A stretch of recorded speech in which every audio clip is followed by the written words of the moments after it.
राजस्थान के एक छोटे से कस्बे में मदन लाल नाम का एक साहूकार रहता था। उसकी तिजोरी सोने चांदी से भरी थी, लेकिन उसका दिल पत्थर से भी कठोर था। मदन लाल का धन सूदखोरी, झूठे तराजू और गरीबों को ठगने से आया था। उसकी दुकान पर जो भी कर्ज लेने आता, वो ऐसे चक्रव्यूह में फंस जाता कि पूरी जिंदगी ब्याज चुकाते चुकाते निकल जाती। कस्बे के लोग मदन लाल से डरते थे, लेकिन मजबूरी में उसके पास जाना पड़ता था। उसकी हवेली बड़ी थी, नौकर चाकर थे, लेकिन न सुख था न शांति। रात में उसे नींद नहीं आती थी। सपनों में वे चेहरे दिखाई देते जिन्हें उसने बर्बाद किया था। मदन लाल का बेटा अर्जुन शहर से पढ़ाई करके लौटा था। उसने एक सीधी साधी लड़की मीरा से प्रेम विवाह किया था। मीरा एक गरीब परिवार की बेटी थी, लेकिन उसके संस्कार सोने जैसे थे। ससुराल आकर उसने देखा कि यहाँ धन तो बहुत है, पर ईमानदारी का नामो निशान नहीं। एक दिन मदन लाल ने अपने बेटे से कहा, अर्जुन, कल सुबह तुम्हें गांव जाकर किसान रामदीन से उसकी जमीन के कागज ले आने हैं। उसने मुझसे 5,000 रुपए उधार लिए थे, अब ब्याज मिलाकर 50,000 हो गए हैं। वो चुका नहीं सकता तो उसकी जमीन हमारी हो जाएगी। अर्जुन ने कहा, लेकिन पिताजी ये तो अन्याय है। 5,000 का 50,000? धंधा है बेटा, दया माया धंधे में नहीं चलती। मदन लाल ने रूखे स्वर में जवाब दिया। उस रात मीरा ने अपने पति से कहा, सुनिए, ये सब गलत है। मेरे पिताजी कहा करते थे कि बेईमानी की कमाई घर में रहती ही नहीं, या तो बीमारी में खर्च हो जाती है, या चोरी हो जाती है, या आग लग जाती है। ईश्वर का हिसाब बड़ा सख्त है। अर्जुन ने गहरी सांस ली। मैं भी यही सोचता हूं, लेकिन पिताजी को कौन समझाए। अगले दिन मीरा ने हिम्मत करके अपने ससुर से बात की। पिताजी, क्या मैं कुछ कह सकती हूँ? मदन लाल ने आश्चर्य से देखा। हाँ बोलो। पिताजी, आपके पास इतना धन है, फिर भी आप खुश नहीं दिखते। रात में आपको नींद नहीं आती, खाना अच्छे से नहीं पचता। क्या कभी आपने सोचा है कि क्यों? मदन लाल चौंका। ये सच था, वो कई महीनों से ठीक से सो नहीं पाता था। मीरा ने आगे कहा, मेरे दादाजी एक संत थे। वे कहते थे कि धन के 2 रंग होते हैं, एक सफेद और एक काला। सफेद धन ईमानदारी से कमाया जाता है, वो बरकत देता है, सुख देता है। काला धन बेईमानी से आता है, वो जहर की तरह है, देखने में मीठा लेकिन अंदर से जान ले लेता है। मदन लाल को गुस्सा आया। तुम मुझे उपदेश दे रही हो? मैं जानता हूं कि धन कैसे कमाया जाता है। मैं उपदेश नहीं दे रही पिताजी, बस एक बात कह रही हूं। आप एक बार परख लीजिए, एक बार ईमानदारी से कुछ कमाइए और देखिए कि क्या फर्क पड़ता है। मदन लाल ने हंसकर कहा, अच्छा, और कैसे परखूं?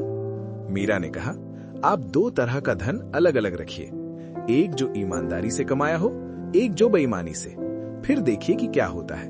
अगर मेरी बात गलत निकली तो मैं फिर कभी ये विषय नहीं छेड़ूंगी। मदन लाल को ये बात दिलचस्प लगी।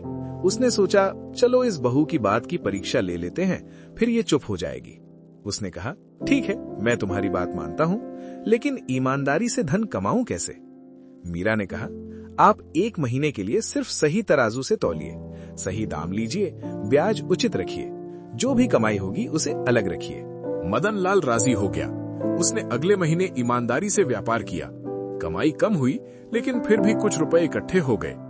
उसने उन रुपयों से एक चांदी का दीपक बनवाया।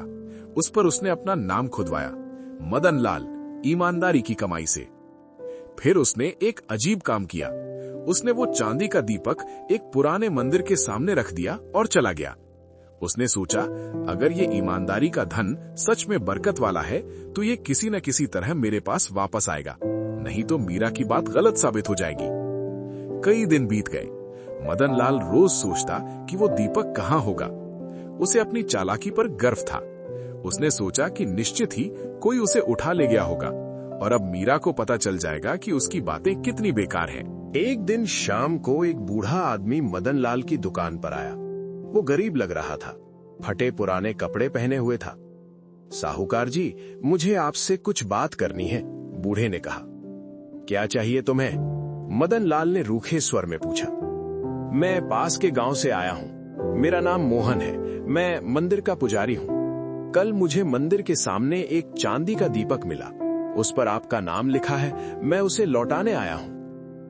मदन लाल अवाक रह गया, उसे विश्वास नहीं हुआ।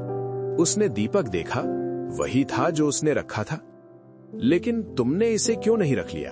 ये तो चांदी का है, काफी कीमती है, मदन लाल ने पूछा। बूढ़े पुजारी ने मुस्कुराते हुए कहा, साहूकार जी, मैं गरीब जरूर हूं लेकिन बेईमान नहीं। जो चीज मेरी नहीं उसे रखना पाप है। मंदिर के भगवान ने मुझे इसलिए नहीं बनाया कि मैं दूसरों का माल हड़प लूं। मेरे पास 2 वक्त की रोटी है, सिर पर छत है, यही बहुत है। मदन लाल के मन में एक अजीब सी हलचल हुई। उसने पूछा, तुम्हें कैसे पता चला कि ये मेरा है? इस पर आपका नाम खुदा है। मैंने कस्बे में पूछताछ की तो पता चला कि आप यहां साहूकार हैं, इसलिए चला आया।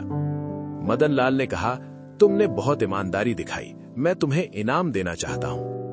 नहीं साहूकार जी, मुझे इनाम नहीं चाहिए, अपना फर्ज निभाया, बस इतना ही, अब मैं चलता हूं। बूढ़ा पुजारी चला गया, लेकिन मदन लाल वहीं खड़ा सोचता रह गया। उसे मीरा की बातें याद आईं। क्या सच में ईमानदारी का धन वापस आ जाता है? उसी शाम घर पहुंचकर उसने मीरा को सारी बात बताई। मीरा ने कहा, पिताजी, ये तो बस शुरुआत है, अब आप और देखिए। मदन लाल ने सोचा कि ये तो महज संयोग हो सकता है। उसने फिर एक प्रयोग करने का मन बनाया।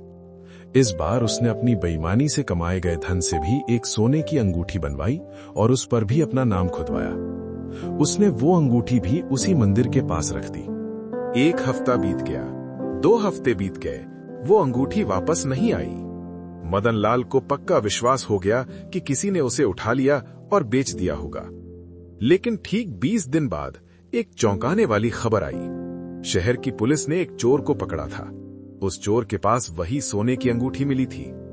जब पुलिस ने अंगूठी पर मदन लाल का नाम देखा तो उसे बुलाया गया। ये अंगूठी आपकी है? इंस्पेक्टर ने पूछा। हाँ, लेकिन ये चोर के पास कैसे आई? मदन लाल ने हैरानी से पूछा। वो कहता है कि उसने ये मंदिर के पास से उठाई थी। क्या आपने इसे वहां गिरा दिया था? मदन लाल कुछ नहीं बोला। चोर को जेल हो गई और अंगूठी उसे वापस मिल गई। लेकिन मदन लाल के मन में तूफान मच गया था। एक ईमानदारी से कमाया हुआ दीपक एक ईमानदार पुजारी ने लौटाया।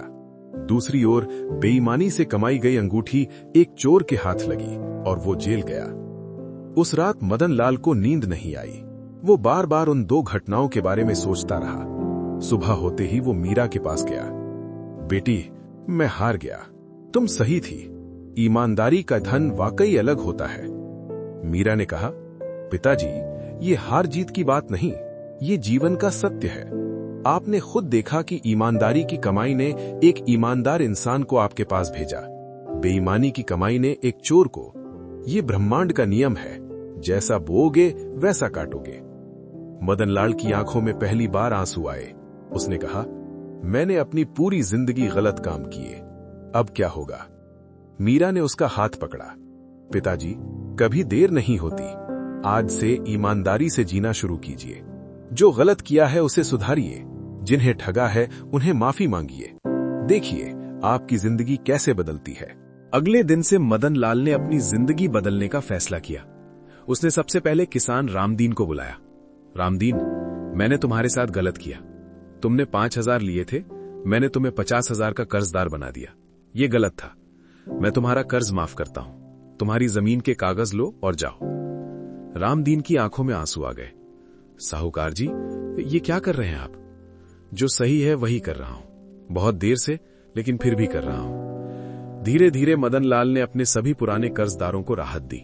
जिनसे गलत तरीके से ब्याज वसूला था, उन्हें पैसे वापस किए। उसने अपनी दुकान पर सही तराजू रखे और उचित दाम लेने शुरू किए। शुरुआत में उसकी कमाई बहुत कम हो गई। कई रातें ऐसी आईं जब उसे लगा कि शायद उसने गलत फैसला लिया है, लेकिन मीरा और अर्जुन ने उसका साथ दिया। धीरे धीरे अजीब बातें होने लगी। मदन लाल को रात में नींद आने लगी, खाना पचने लगा। उसके चेहरे पर एक अजीब सी शांति दिखने लगी। कस्बे के लोग जो पहले उससे डरते थे, अब सम्मान से बात करने लगे। एक दिन एक बड़ा व्यापारी उसकी दुकान पर आया। मदन लाल जी, मैंने आपके बारे में सुना है। लोग कहते हैं कि आप बदल गए हैं, अब सच्चा व्यापार करते हैं। मैं आपके साथ एक बड़ा सौदा करना चाहता हूं। मुझे एक ईमानदार साझेदार चाहिए। यह सौदा इतना फायदेमंद निकला कि मदन लाल की आर्थिक स्थिति पहले से भी बेहतर हो गई। लेकिन इस बार धन के साथ सम्मान भी आया, सुख भी आया, शांति भी आई। 1 साल बाद मदन लाल ने कस्बे में एक स्कूल खोला, गरीब बच्चों के लिए। उसने एक अस्पताल भी बनवाया जहां मुफ्त इलाज होता था। उसकी हवेली में अब हमेशा गरीबों के लिए भोजन की व्यवस्था रहती थी। एक दिन शाम को मदन लाल, मीरा और अर्जुन छत पर बैठे चाय पी रहे थे। सूरज डूब रहा था और आकाश लाल नारंगी रंग का हो गया था। मदन लाल ने कहा, मीरा बेटी, तुमने मेरी जिंदगी बदल दी। मैं सोचता था कि धन ही सब कुछ है, लेकिन अब मुझे पता चला कि सच्चा धन तो मन की शांति है, लोगों का प्यार है, रात को चैन की नींद आना है। मीरा ने मुस्कुराते हुए कहा, पिताजी, आपने खुद अपनी जिंदगी बदली। मैंने तो बस एक बीज बोया था, फल आपकी मेहनत का है। नहीं बेटी, मदन लाल ने कहा, तुमने मुझे दिखाया कि सच्चाई का भी एक सिक्का होता है और वो सिक्का कभी खोता नहीं, हमेशा वापस आता है, कभी शांति बनकर, कभी प्यार बनकर, कभी सम्मान बनकर। अर्जुन ने कहा, पिताजी, आप जानते हैं सबसे बड़ी बात क्या है? अब कस्बे के बच्चे आपको देखकर डरते नहीं, मुस्कुराते हैं, बूढ़े आपको आशीर्वाद देते हैं। ये सच्ची दौलत है। मदन लाल की आंखें भर आईं। उसने आकाश की ओर देखा और मन ही मन कहा, हे ईश्वर, मुझे इतना वक्त लग गया ये समझने में कि असली बरकत ईमानदारी में है, लेकिन अब जो समझा उसे जीवन भर निभाऊंगा। उस रात मदन लाल ने अपनी डायरी में लिखा, आज से 365 दिन पहले मैंने 2 चीजें रखी थी, एक ईमानदारी से कमाया दीपक, एक बेईमानी से कमाई अंगूठी। दीपक मुझे एक संत जैसा पुजारी लाया, अंगूठी एक चोर। आज मैं समझता हूं कि हमारी कमाई हमारे जैसे लोगों को हमारे पास लाती है, ईमानदारी ईमानदारी को, बेईमानी बेईमानी को। ये ब्रह्मांड का नियम है और अब मैं इस नियम के साथ चलूंगा, उसके खिलाफ नहीं। कई साल बीत गए। मदन लाल की वो डायरी आज भी उसके परिवार में सुरक्षित रखी है। उसके पोते पोतियां उसे पढ़ते हैं और सीखते हैं कि सच्चाई का सिक्का कभी नहीं खोता। कस्बे में आज भी एक कहावत मशहूर है, मदन लाल की तरह बनो, जिसने गलत रास्ते पर चलकर भी सही रास्ता ढूंढ लिया। और मीरा, वो आज भी मुस्कुराती है जब उसे वो दिन याद आता है जब उसने अपने ससुर को सच्चाई का पहला पाठ पढ़ाया था, क्योंकि उसे पता था कि दुनिया में सबसे बड़ा बदलाव वो नहीं जो हम दूसरों में लाते हैं, बल्कि वो है जो हम किसी को खुद में लाने के लिए प्रेरित करते हैं।